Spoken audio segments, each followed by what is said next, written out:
नमस्कार, उत्तराखंड की आवाज में आप सभी का स्वागत है। मैं हूं आपके साथ दिव्या तिवारी। उत्तराखंड राज्य स्थापना दिवस के 20 साल पूरे हो चुके हैं और उत्तराखंड अपना 21वां राज्य स्थापना दिवस मना रहा है। उत्तराखंड स्थापना दिवस पर विकास की सियासत चल रही है। त्रिवेंद्र सरकार का दावा है कि उनकी सरकार ने राज्य में विकास की रफ्तार को बढ़ाया है, गैरसैंण का विकास किया, ग्रीष्मकालीन राजधानी बनाया। मुख्यमंत्री त्रिवेंद्र सिंह रावत ने भी गैरसैंण में कई घोषणाएं की। गैरसैंण के विकास के लिए अगले 10 साल तक 25,000 करोड़ रुपए खर्च किए जाएंगे। भ्रष्टाचार के खिलाफ हेल्पलाइन नंबर जारी किया जाएगा। शहरी क्षेत्रों में मात्र 100 रुपए में पानी के कनेक्शन दिए जाएंगे, जिसके लिए अभी 6,000 रुपए देने पड़ते थे। कुल मिलाकर कहें तो सरकार लगातार राज्य में विकास का दावा कर रही है, जबकि कांग्रेस का कहना है कि राज्य में जो भी विकास के काम हुए हैं वो उनके कार्यकाल के हैं। बीजेपी सरकार ने कुछ नहीं किया। आज की चर्चा इसी मुद्दे पर रहेगी। हमारे साथ मेहमानों का एक बड़ा पैनल भी जुड़ेगा, लेकिन जरा उससे पहले सबके दावे भी सुन लीजिए। देखिए, इसमें हमारी सड़कें हैं, हमारे सचिवालय के लिए यहाँ पर हमारे भवनों का निर्माण कार्य होगा, अस्पताल बनेंगे, स्किल डेवलपमेंट के सेंटर बनेंगे, जिला स्तरीय अस्पताल की हमने पहले घोषणा की है।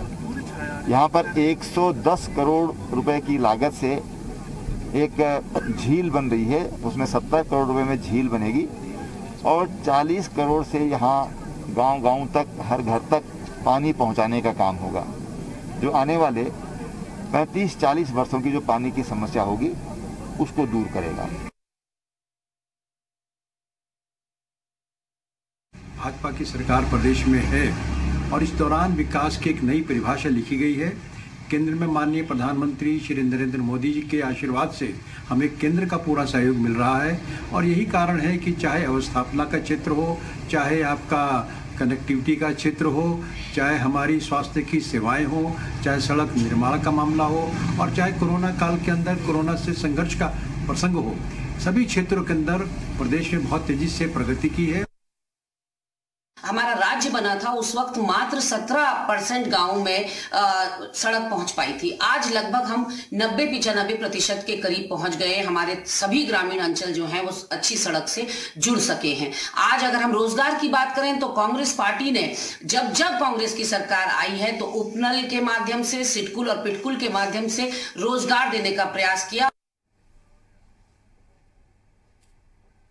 वहीं उत्तराखंड के विकास पर राज्य आंदोलनकारियों का क्या कुछ कहना है, आप जरा ये भी सुन लीजिए। विकास की दौड़ में हम कहना चाहते हैं जो हमारे जल, जंगल, जमीन और जो पूरे नदी जो हमारी हैं, पहाड़ हैं, पर्यटन है, उन जो हर्बल है, उन चीज़ों का हम लोग समयबद्ध तरीके से और एक रूपरेखा के तहत हम अगर आगे बढ़ें तो मैं समझता हूं कि हम उन सपनों को साकार कर पाएंगे, प्रत्येक हाथ को रोजगार दे पाएंगे, उन महिलाओं का सिर का बोझ कम कर पाएंगे। लेकिन सपनों का राज्य अभी जिस तरह से राज्य आंदोलन के सपने थे उस तरह नहीं बना है। राज्य आंदोलन का सपना सिर्फ भौगोलिक स्थिति अलग करना नहीं था, उसके जो हमारी मांग प्रमुख थी कि रोजगार के क्षेत्र में यहाँ के लोगों को यही रोजगार मिले, स्वास्थ्य की सुविधाएं सुधरे, सड़कें हो, विकास हो, ये मूलभूत ढांचागत विकास हुआ। लेकिन जिस स्तर से हम रोजगार और स्वास्थ्य के क्षेत्र में पिछड़े, वो बड़ी चिंताजनक स्थिति इस समय हमारे प्रदेश की है। पहाड़ जैसी समस्याओं का समाधान हो, लेकिन मूल अवधारणा से भटक गया राज्य। हम यहाँ थे, यहाँ आ रहे हैं, धरातल की ओर जा रहे हैं। और चलिए इसी पर चर्चा करने के लिए दो खास मेहमान इस वक्त हमारे साथ जुड़ गए हैं, उनका तारुफ आपसे करवा देते हैं। इस वक्त हमारे साथ बिपिन कैंथोला जी जुड़े हुए हैं, जो कि बीजेपी के प्रवक्ता हैं। इसके साथ ही कांग्रेस की प्रवक्ता गरिमा दसोनी जी भी हमारे साथ जुड़ गई हैं। बहुत स्वागत है आप दोनों का। इसके साथ ही राज्य स्थापना दिवस की आप दोनों को बहुत बहुत बधाई। और हमारे साथ गैरसैंण से हमारे सहयोगी रामानुज भी जुड़ गए हैं। चर्चा की शुरुआत करूं, लेकिन सबसे पहले मैं रामानुज आपका रुख करना चाहूंगी। आज कई अहम कार्यक्रम गैरसैंण में हुए। ग्रीष्मकालीन राजधानी पहले ही घोषित कर दिया गया था, लेकिन आज सौगातों का पिटारा भी खोला गया।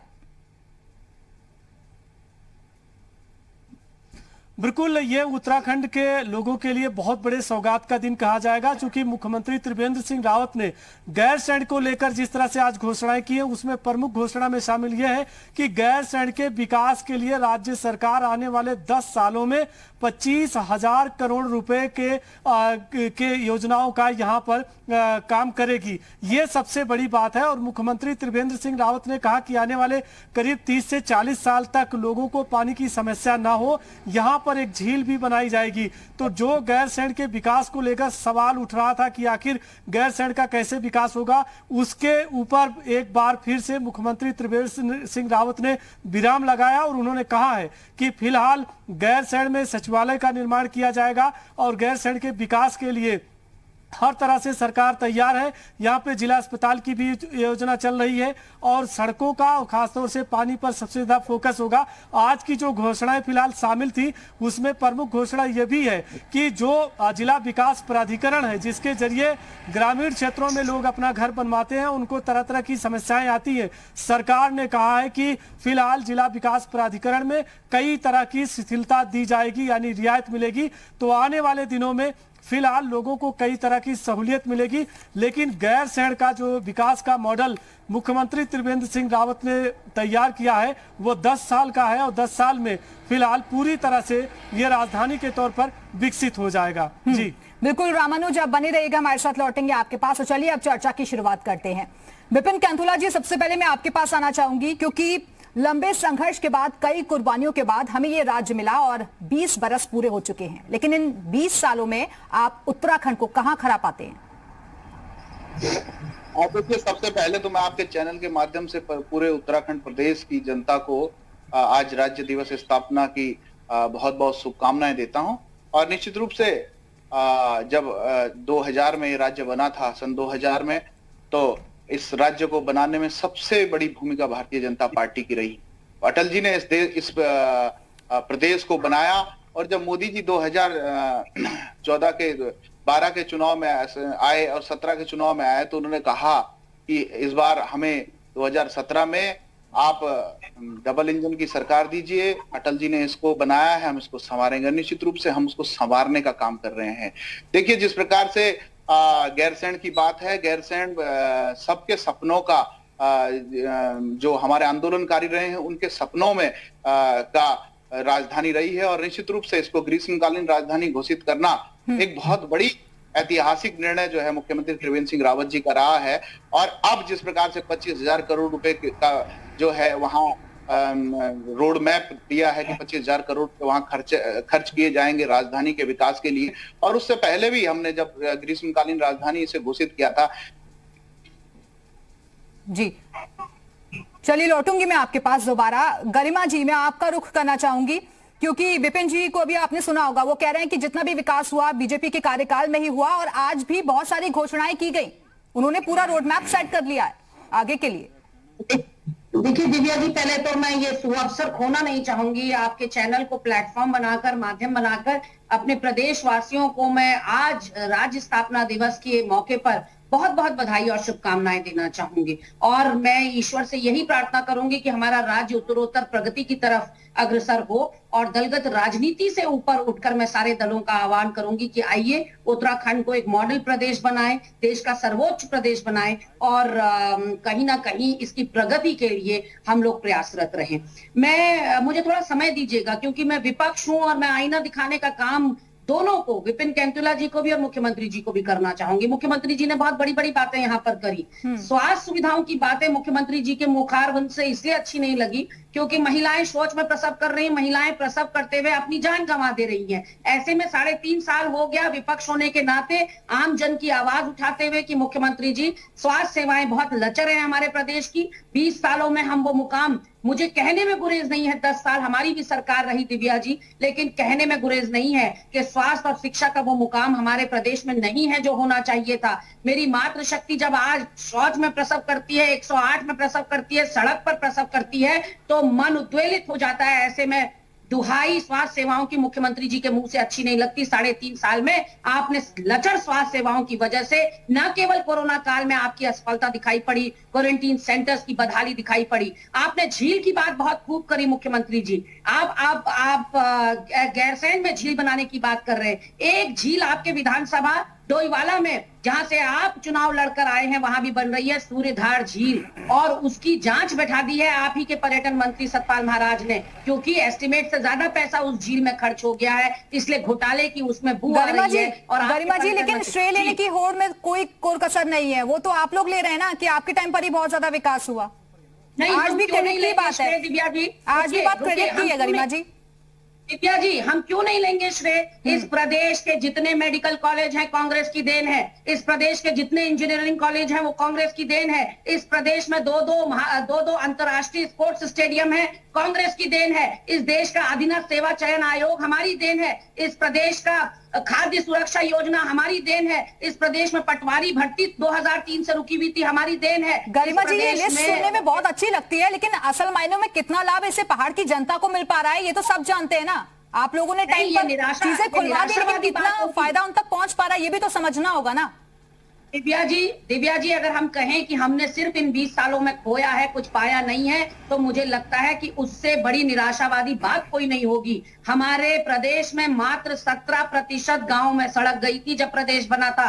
आज 90 से 95 गांव सड़क से जुड़ चुके हैं। हमारे प्रदेश में बिजली पानी की किल्लत थी, आज घर घर बिजली पानी पहुंच चुका है। तो अगर हम ये कहें कि हमारे प्रदेश में कुछ नहीं हुआ राज्य बनने के बाद, तो मुझे लगता है इससे बड़ी निराशावादी बात नहीं है। हाँ, एक लंबी लड़ाई हमने जरूर लड़नी है, वो सहभागिता के साथ लड़नी है। उसमें आमजन को भी सहयोग करना पड़ेगा। अपने उत्तराखंड को स्वच्छ रखना होगा, क्योंकि उत्तराखंड पर्यटन प्रदेश है। अगर यहाँ पर पर्यटक आएंगे और एक स्वच्छ देवभूमि का सुविचार लेकर जाएंगे, यहाँ से माउथ टू माउथ पब्लिसिटी होगी कि देवभूमि जो है बहुत साफ सुथरी है, देवभूमि के लोग बहुत अच्छे हैं, विनम्र स्वभाव के हैं, तो मुझे लगता है कि हम पर्यटन से ही बहुत हमारी आमदनी बढ़ सकती है। आज भौगोलिक विषमताओं के चलते हम बहुत विपिन जी, और टीचर्स आप ये बखूबी समझते हैं ना कि उत्तराखंड की जो जनता है वो बहुत ज्यादा जागरूक है, वो ज्यादा वक्त नहीं देती है। अगर जो काम करता है उनके लिए वही सत्ता में रहता है, और जो काम नहीं करता वो सत्ता से बेदखल हो जाता है। यानी कि मौका सबको देती है वो बारी बारी से। किसानों ने आत्महत्या कर दी,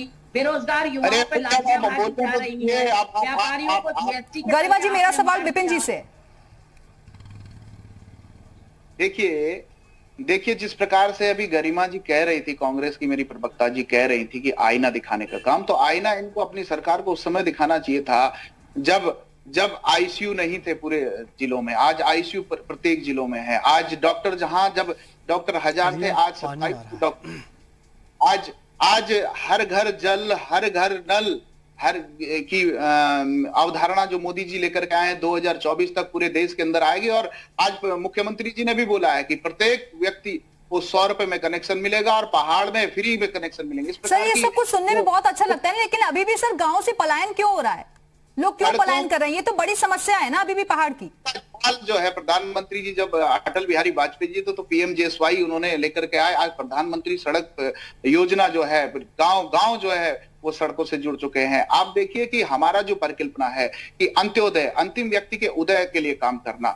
अगर जो कांग्रेस की बात की जाए तो जिस प्रकार से अभी वो कह रही थी, तो इनको ये भी भान होना चाहिए, ये भी पता होना चाहिए, कांग्रेस के ही नेता थे जो इस प्रदेश के खिलाफ थे। प्रदेश कहते थे कि मेरी लाश के ऊपर ये प्रदेश बनेगा। तो जो अब पिछले 10 वर्षों में कांग्रेस की सरकार रही है। विपिन जी, आप कह रहे हैं परिकल्पना कर रहा हूं, तो ये सिर्फ कल्पना करने से हो जाएगा क्या विकास? मैं कुछ कल्पना करने से विकास हो जाएगा क्या? कल्पना से तक पहुंचेंगे जब कल्पना ही नहीं करेंगे, जब प्लानिंग ही नहीं करेंगे। आज अगर जो गैरसैंण को ग्रीष्मकालीन राजधानी बना दिया है, 25,000 करोड़ रुपए का वहां पैकेज देने की बात है, वहां के विकास की बात है, वहां पर किस प्रकार से चीफ सेक्रेटरी की अध्यक्षता में एक समिति बना दी गई है। जवाब दीजिए गरिमा जी, क्योंकि आप लोग कहते हैं कि गैरसैंण में भी कुछ विकास नहीं किया, लेकिन आज तो लंबी चौड़ी लिस्ट है उन लोगों के पास। नहीं, पहले तो देखिए, हमने राज्य का जो आंदोलन छेड़ा था वो ताना बाना उसका गैरसैंण के चारों तरफ था। गैरसैंण को हम राजधानी बनाएंगे, ये शहीदों की भी कल्पना थी और राज्य आंदोलनकारियों की मातृशक्ति की भी। लेकिन आपने ग्रीष्मकालीन राजधानी घोषित करके गैरसैंण को इतिश्री कर ली, यानी कि कुठाराघात भावनाओं के साथ किया है उत्तराखंड वासियों के। और उसके बाद केवल घोषणा मात्र करने के बाद पूरे ग्रीष्म काल में सरकार और प्रशासनिक सेवाएं वहां से चलनी चाहिए थी, पर आप जो है पूरे ग्रीष्मकालीन काल में एक 15 अगस्त को वहां झंडारोहण करने गए और आज राज्य स्थापना दिवस मनाने के लिए गए। क्या इसलिए आपने उसको ग्रीष्मकालीन राजधानी घोषित की थी कि आप मुख्य दिन जाकर वहां पर झंडारोहण कर दें और अपने जिम्मेदारियों से पल्ला झाड़ लें? मैं बताना चाहती हूँ कि आपत्ति है मुझे कैंतिला जी की इस बात से कि अटल बिहारी वाजपेयी जी की वजह से ये राज्य बना। ये राज्य बना था आंदोलनकारियों के, शहीदों की परिकल्पना से। ये राज्य बना है मातृशक्ति के अस्मिता लुट जाने से। उनकी मौतें हो गई, कई हमारे शहीद हो गए लोग आंदोलन के लिए, और आप कह रहे हैं अटल बिहारी वाजपेयी जी ने दिया। ये अपमान है इस प्रदेश के हर राज्य आंदोलनकारी का। विपिन कैंथुला जी, मैं बताना चाहती हूँ, आप यहाँ पर हर घर नल और हर घर जल की बात। गरिमा जी, सबसे पहले तो यही सवाल उठ जाता है ना कि अगर आप लोगों ने इतने सारे काम किए तो फिर आपकी सत्ता बदली क्यों? फिर दूसरी पार्टी को मौका क्यों मिला? अगर अच्छे काम किए होते तो ऐसा होता ही नहीं। चलिए, मैं लौटूंगी आप दोनों के पास, लेकिन हमारे साथ हमारे सहयोगी भी गैरसैंण से जुड़े हुए हैं, रामानुज। बहुत बड़ी घोषणाएं आज की गई हैं, लेकिन सवाल यही उठता है कि आखिरकार उन योजनाओं को इंप्लीमेंट कैसे किया जाए, आम लोगों तक वो राहत, वो सुविधाएं पहुंचे, कम से कम धरातल पर वो नजर आए। दिव्या, जिस तरह से मुख्यमंत्री त्रिवेंद्र सिंह रावत ने आज घोषणा की है, इसकी 4 मार्च और इसी साल 2020 को फिलहाल ग्रीष्मकालीन राजधानी की घोषणा हुई थी। और उसके आसपास अगर देखना शुरू करें तो जहां तक सड़कों की बात है, आज भी 15 से 20 किलोमीटर सड़कों के निर्माण के लिए अलग से घोषणा की गई है। पानी के लिए फिलहाल झील बनाने की बात कही है मुख्यमंत्री ने। और यहाँ की जो विधानसभा है, जो नैसर्गिक खूबसूरती के बीच में बनी है, एक एक्सीलेंसी सेंटर भी बनाया जाएगा, इसकी भी घोषणा हुई है। तो ये बात वाजिब है कि जरूर की चर्चा हो सकती है कि कहाँ आम लोग हैं, लेकिन इतना जरूर कहा जा सकता है कि विकास की जो मूल बात है वो इसी से निकल कर जा रही कि स्थानीय लोगों को तो जरूर इसका लाभ मिलेगा।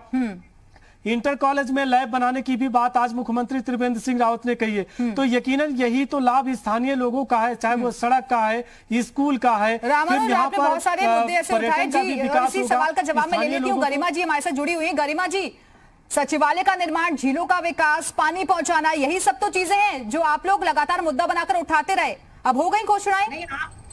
दिव्या जी, आप एक बात नहीं समझ रही हैं कि सरकारें, हमारे लोकतांत्रिक जो हमारी परिपाटी है, सरकारें 5 साल के लिए चुनी जाती हैं, फॉर एवर, आजीवन नहीं चुनी जाती। ये त्रिवेंद्र रावत की चलाचली की बेला है, विदाई की बेला है। इसमें कहाँ आप घोषणा करोगे और क्या क्रियान्वयन कराओगे अपनी घोषणाओं पर? आपके मुखार वृंद से केवल घोषणाएं कर देना, वो घोषणाएं, ये आपकी जिम्मेदारी है कि घोषणाएं पूरी हो रही है कि नहीं हो रही हैं। केवल घोषणाएं कर देने भर से उत्तराखंड लाभान्वित नहीं हो जाएगा। ये रामानुज जी को भी समझना पड़ेगा, आपको भी समझना पड़ेगा। विपिन कैंथुला जी, लेकिन आपने राज्य आंदोलनकारियों को भी सुना, वो कह रहे हैं कि मूल अवधारणा से भटक रहा है हमारा प्रदेश। थोड़ी नाराजगी है उन लोगों में, देखिए, क्योंकि सपने कई देखे उन लोगों ने। देखिए, राज्य आंदोलनकारियों के सपनों का प्रदेश हम बनाने की बात करते हैं, और राज्य आंदोलनकारियों का जो सपना था कि गैरसैंण को राजधानी बनाया जाए। गरिमा जी इस बात को नहीं समझ रही हैं कि पहले एक कदम तो बढ़े हैं हम आज। आप इतने 10 वर्षों में आपने ग्रीष्मकालीन राजधानी की बात क्यों नहीं की? आपके नेता प्रतिपक्ष कहती हैं, आप कह रहे थे कि सत्र लगाते हैं, आपकी नेता प्रतिपक्ष लिख के देते कि हम सत्र में नहीं जाते। अरे कांग्रेस पार्टी तो अपनी जिम्मेवारियों से बात। विपिन जी, आपने ग्रीष्मकालीन राजधानी घोषित कर दिया, वो तो अलग मुद्दा उठा रहे हैं ना। अब स्थायी राजधानी देंगे वो लोग, कह दिया उन लोगों ने। देखिए, अभी हमारी सरकार, वहां इंफ्रा खड़ा हो, वहां पे सचिवालय हो, वहां पे अधिकारियों के बैठने के लिए व्यवस्थाएं हो, वहां पे कर्मचारियों के रहने के लिए व्यवस्था हो, वहां पे पानी सुचारू हो सके, वहां की सड़कें हो, वहां पे पहले इंफ्रा तो खड़ा हो। और जब इंफ्रा खड़ा होगा तो निश्चित रूप से ये कदम है राजधानी की ओर बढ़ने के कदम है। हमने प्रयास तो किया है, प्रयास को नीचे धरातल में लाने का काम किया है।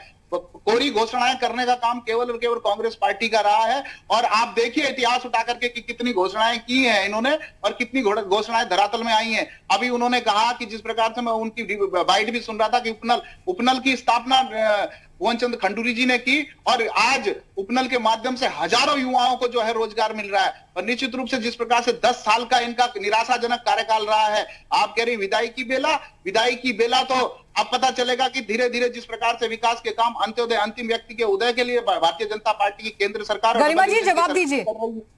प्रयाग में रेल चला दी है, ऑल वेदर सड़कें बन रही हैं, केदारनाथ में कितना सड़कें बन रही है, रोजगार मिल रहा है, सब कुछ बेहतर हो रहा है।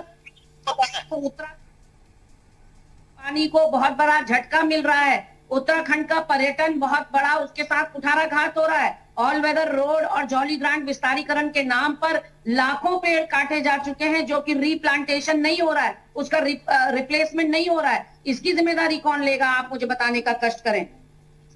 विकास विरोधी है कांग्रेस। अगर जो विकास होता है जॉली ग्रांट एयरपोर्ट इसलिए बहुत महत्वपूर्ण है सामरिक दृष्टि से, क्योंकि हम चाइना और नेपाल जैसी अंतरराष्ट्रीय सीमाओं से जुड़े हुए हैं। अंतरराष्ट्रीय सुरक्षा के लिए उत्तराखंड के अंदर बड़ा एयरपोर्ट होना बहुत जरूरी है। और जब केदारनाथ की त्रासदी आई थी तो एयरलिफ्टिंग में इतनी परेशानी हुई थी कि लोगों को जो है एयरलिफ्ट नहीं किया जा सका। इसलिए विस्तारीकरण है। विकास का विरोध करने वाले लोग ये सोच सकते हैं कि उत्तराखंड के बारे में ये क्या सोचते हैं और क्या करना चाहते हैं। वही बात तो है विपिन जी कि सियासत नहीं रुकती है। अगर काम अच्छे कर रहे हैं तो वो तो जनता तक पहुंचेंगे ना, और उसका फीडबैक भी अच्छा मिलेगा फिर जनता से, तब परेशानियां सामने नहीं आएंगी। सवाल तो यही है ना। उत्तराखंड की जनता जानती है, उत्तराखंड की जनता को पता है कि कितना काम हो रहा है। आप देखिए केदारनाथ टाउनशिप बन रही है, बद्रीनाथ के विकास के लिए केंद्र सरकार डबल इंजन की सरकार काम करने जा रही है। जो पहाड़ के लोग, मेरे को याद है मेरे दादाजी कहा करते थे कि हम ट्रेन का इंजन देखने के लिए वहां जाते थे, आज ट्रेन कर्णप्रयाग चढ़ाने की बात चल रही है। एयर कनेक्टिविटी श्रीनगर में एयर कनेक्टिविटी, गैरसैंण में एयर कनेक्टिविटी, पहाड़ पर ट्रेन लाने की बात बहुत वक्त पहले से चल रही है। वो आपके टाइम पर भी हुआ दोबारा से, और वो गरिमा जी के टाइम पर भी हुआ। गरिमा जी वो बहुत सारी चीजें गिनवा रहे हैं, लेकिन असल मुद्दे जो पहाड़ के हैं, बेरोजगारी की समस्या, पलायन की समस्या, सड़कें अभी भी नहीं है, कई जगह ऐसी दिक्कतें हैं अभी भी। नहीं, सड़कों का तो बुरा हाल इनकी सरकार में हो गया। आप किसी को XYZ किसी को उठाकर देख लीजिए, पूछ लीजिए कि खुद राजधानी देहरादून में खुदी हुई सड़कों से हम कैसे सामना कर रहे हैं रोज। ये इनकी बहुत बड़ी विफलता है कि रोज एक्सीडेंट्स हो रहे हैं, लेकिन ये लोग संवेदनहीनता की पराकाष्ठा को पार कर चुके हैं। आज 4 लाख प्रवासी हमारे वहां मजबूरन आया कोरोना की वजह से। जिस रिवर्स पलायन के लिए सारी सरकारों ने एक्सरसाइजेस करी, एड़ी चोटी का जोर लगा दिया, उसको भगवान की वजह से, आज कोरोना की वजह से मजबूरन जब रिवर्स पलायन हुआ इस प्रदेश के अंदर, उसको रोक पाने में ये सरकार सक्षम नहीं हुई। तो आप सोच सकते हैं कि इनकी योजनाओं से विश्वास पैदा नहीं हो रहा है युवाओं के मन में कि हमारा यहाँ कोई भविष्य है। आज 2 लाख के करीब लोग वापस लौट गए हैं, और आप यहाँ के उत्तराखंड वासियों का तो मैं क्या कहूँ, मातृ शक्ति 20 साल पहले भी बोझा ढो रही थी, अपने मवेशियों के लिए पीठ में चारा ढोकर ला रही थी, कोसों दूर से पानी ला रही थी, आज भी उसकी स्थिति जस की तस है। यानी कि आप कह रहे हैं कि समस्या जस की तस है। विपिन जी आखिरी कॉमेंट आपसे लेना चाहूंगी।